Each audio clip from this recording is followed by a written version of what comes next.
The Presidential Commission of Inquiry has issued notice on Mendis Company Limited to submit the requested company details. Zulfikar Hassan reports on Bondgate. Mendis Company Limited is requested to furnish all required material to the Commission before Wednesday, the 16th of August. Lanka Trading Company Limited furnished the details requested by the Commission this morning. Once again, the Presidential Commission was keen to know why Perpetual Treasuries Limited placed bids 15 times to what was on offer by the Central Bank on the 27th of February 2015.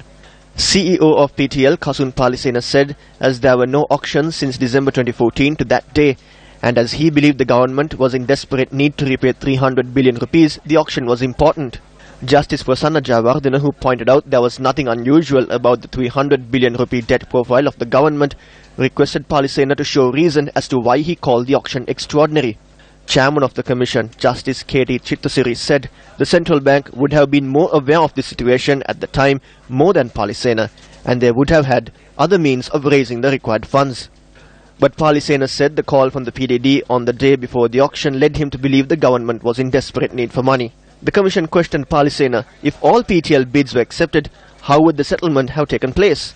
Palisena said he had 500 million rupees in hand, 3.10 billion liquidated securities. He would use the sell and buyback with BOC for 2.3 billion and enter repos with other counterparties. The Commission reiterated to Palisena that the burden is on him to justify the reasons that led him to bid 15 times more than the offer. As BOC suspended dealings with PTL after the controversial auction, Perpetual Treasuries Limited bid through PABC at the time due to the ease of settlement.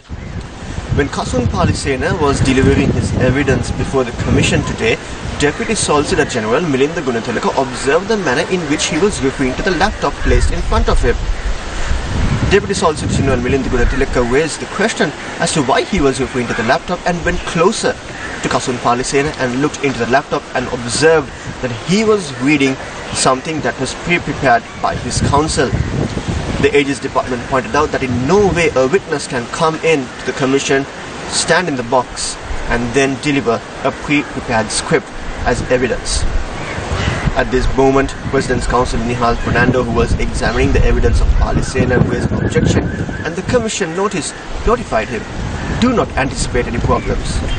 According to Palisena, ahead of the 2016 auctions, PTL analysts said the government was desperate for money, adding that crisis will always create an opportunity. Before the auction on the 29th of March 2016, the PTL analysts had said as the previous auction bids were rejected, the Central Bank will have to accept more at this auction, adding that the Central Bank is in no position to print more money. Commenting on the 2016 Finance Asia Summit in Singapore, which was sponsored by Perpetual Treasuries Limited, Palisena said it was done in partnership with a Singaporean company. Among those who represented Sri Lanka at this summit was former Governor of the Central Bank, Arjuna Mahendran.